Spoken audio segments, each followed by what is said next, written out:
Indonesia dikenal sebagai negara agraris.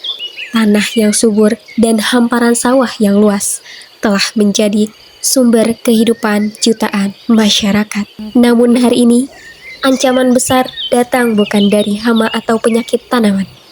Ancaman itu datang dari perubahan iklim. Fenomena El Nino membawa musim kemarau yang lebih panjang, suhu yang lebih panas, dan ketersediaan air yang semakin terbatas. Ketika hujan tak kunjung turun, pertanyaan besar pun muncul. Bisakah Indonesia bertahan dari krisis pangan? Assalamualaikum warahmatullahi wabarakatuh. Izin memperkenalkan diri, nama saya Desta Nurmutia dari jurusan Bimbingan dan Konseling Universitas Sultan Ageng Tirtayasa. Di sini saya sudah bersama Bapak siapa namanya Pak? Dengan Pak Danya dari Pak Danya. Poktan Jabon Adiasa Mandiri. Seberapa besar sih Pak dampak El Nino ini terhadap hasil panen Bapak tahun ini? Nah, bukan hasil panennya, ini kan kita mau nanam nih, udah tanam. Jadi kalau untuk hasil panen nanti, karena El Nino-nya kan sekarang. Jadi El Nino itu memang dampaknya sangat besar.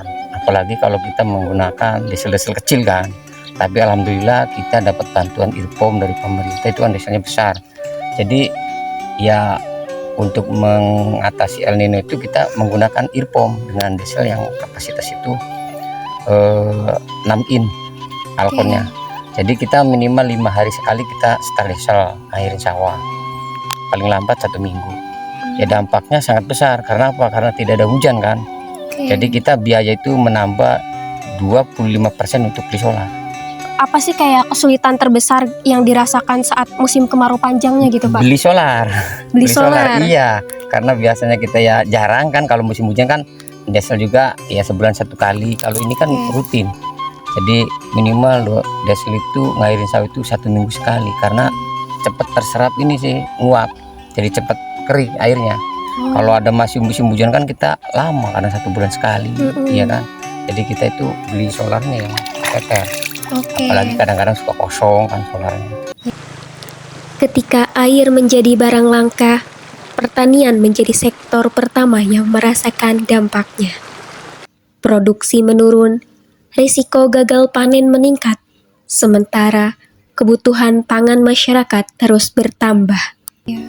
Baik, pernah nggak sih Bapak tuh mengalami ya gagal panen gitu akibat yang kekeringan ini? Pernah. Terus seberapa parah nih dampaknya Pak? Pernah, ya parah. Kalau gagal panen karena El Nino itu kan modal misalkan ya 10-15 juta, bahkan itu bisa di atas 15 kalau ini kan, kalau musim El Nino. Karena yang kenceng itu kita beli solar. Ya dampaknya sangat parah. Kalau kita gagal panen ya kita cari modalnya kemana kan? Iya. Itu. Terus yang tadi terkait perubahan biaya itu produksi saat El Nino terjadi tuh gimana? Yang tadi perubahan biayanya? Ya, biayanya naik itu. Jadi Bakal minimal itu 25% itu kita tambah karena beli solar. Kan desel minimal sebulan itu 4 kali kan. Kalau 3 kali jauh, karena ini tanahnya kan 100% di kita itu tak ada hujan ya, bukan tanah rata. Kita itu mudah-mudahan jadi cepat kering. 1 minggu harus diairin.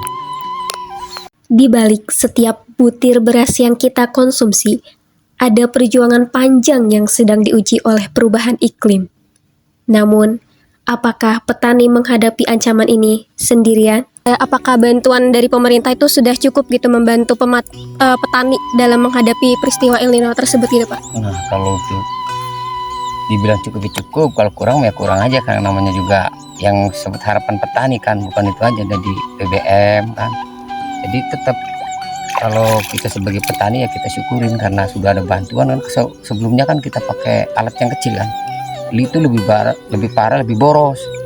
Jadi kita aturan beli bensin, sekarang kita beli solar, lebih irit kan dibanding beli bensin. Karena solar itu kan IRPOM kita 30 liter, kalau bensin sudah berapa ratus liter kan. Lebih irit solar berarti? Lebih irit solar. El Nino bukan fenomena baru.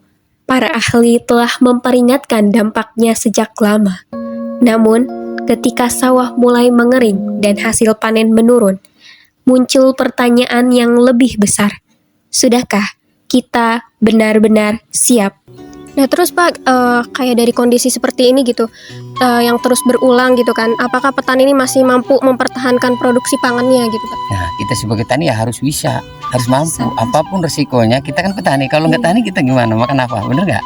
Kita juga makan apa nih Pak? Betul. Biaya anak sekolah, pesantren kan. Iya betul Ya, banget. kan? Ya kita harus bisa cari-cari. Makanya apa? Kita sering-seringnya itu kan ini nanam paria kan. Iya. Jadi untuk mendorong biaya padi kan sangat panjang, 4 bulan prosesnya. Betul, Kita nanam paria itu 1,5 bulan itu udah manen. Jadi kesananya buat beli cadangan, beli solar, buat beli pestisida, buat bayang kerja. Jadi kita ada selingan. Jadi kita nanam hortikultura. Ya berarti ini sampingannya gitu Sampingannya, ya samping nggak sampingan, kita Iya. rencananya hektaran kan. ya. Oke. Jadi buat dorongan itu, kalau kita mengandalkan padi ya takutnya kekeringan, kita nggak beli solar nggak kebeli kan. Tapi kalau ini kan ada cadangan. Nah terus apakah nih petani itu merasa dilibatkan gitu dalam penyusunan solusi menghadapi krisis pangan? Jelas dilibatkan, bukan seperti petani ya, terutama kelompok taninya. Artinya ketua kelompok tani itu dilibatkan untuk mengantisipasi, artinya nih lahan kekeringan padanya harus dipersiapkan nih bersama timnya. Jadi kita juga antisipasi. Ya sebentar lagi kalau hujannya memang posisinya nggak ada, kita bikin bendungan buat ngairin sawah itu. Karena kalau bikin bendungan kan kita ada stok. Oke. Kira-kira mau buat bendungan di mana tuh Pak? Itu di belakang biasanya Udah kita di kalau belakang. 1 bulan setengah nggak Itu hujan, emang kita udah bikin dibuat bendungan. atau gimana Pak? Belum. Jadi bendungannya itu sementara kita pakai karung, pakai terpal. Oh. Jadi kalau buat misalkan penampungan. iya penampungan, kalau air itu tinggi dia akan turun. Kalau nggak di bendungan kadang-kadang perebut. Krisis pangan bukan hanya masalah petani. Ini adalah persoalan seluruh bangsa. Ketika hasil panen menurun, harga pangan naik. Ketika petani kesulitan bertahan, ketahanan pangan Indonesia ikut dipertaruhkan. El Nino mungkin tidak bisa dihentikan, tetapi kesiapan, kebijakan yang tepat, dan dukungan kepada petani dapat menentukan satu hal penting. Bisakah Indonesia bertahan dari krisis pangan? Jawabannya sedang ditentukan hari ini. Dari sudut pandang bimbingan dan konseling, krisis pangan bukan hanya persoalan berkurangnya hasil panen, tetapi juga persoalan manusia. Ketika gagal panen terjadi, tekanan ekonomi dapat memicu stres, kecemasan, hingga konflik dalam keluarga dan masyarakat. Melalui layanan konseling, edukasi, dan pendampingan psikososial, masyarakat dapat dibantu untuk tetap tangguh, mampu mengambil keputusan yang tepat, serta beradaptasi menghadapi perubahan lingkungan akibat El Nino. Dari bidang agroekoteknologi, solusi dapat dilakukan dengan mengembangkan varietas tanaman yang tahan kekeringan, menerapkan teknologi irigasi yang lebih efisien, serta mengelola lahan secara berkelanjutan agar produksi pangan tetap terjaga meskipun menghadapi cuaca ekstrim. Sementara itu, dari bidang keperawatan, upaya pencegahan masalah kesehatan akibat krisis pangan menjadi sangat penting. Edukasi gizi, pemantauan kesehatan masyarakat, serta pencegahan stunting dan malnutrisi dapat membantu menjaga kualitas hidup masyarakat di tengah ancaman kekurangan pangan. Krisis pangan bukan masalah yang dapat diselesaikan oleh satu bidang ilmu saja. Dibutuhkan kolaborasi antara ilmu sosial, pertanian, dan kesehatan untuk menciptakan masyarakat yang tangguh dan berkelanjutan. Karena masa depan ketahanan pangan Indonesia adalah tanggung jawab kita bersama.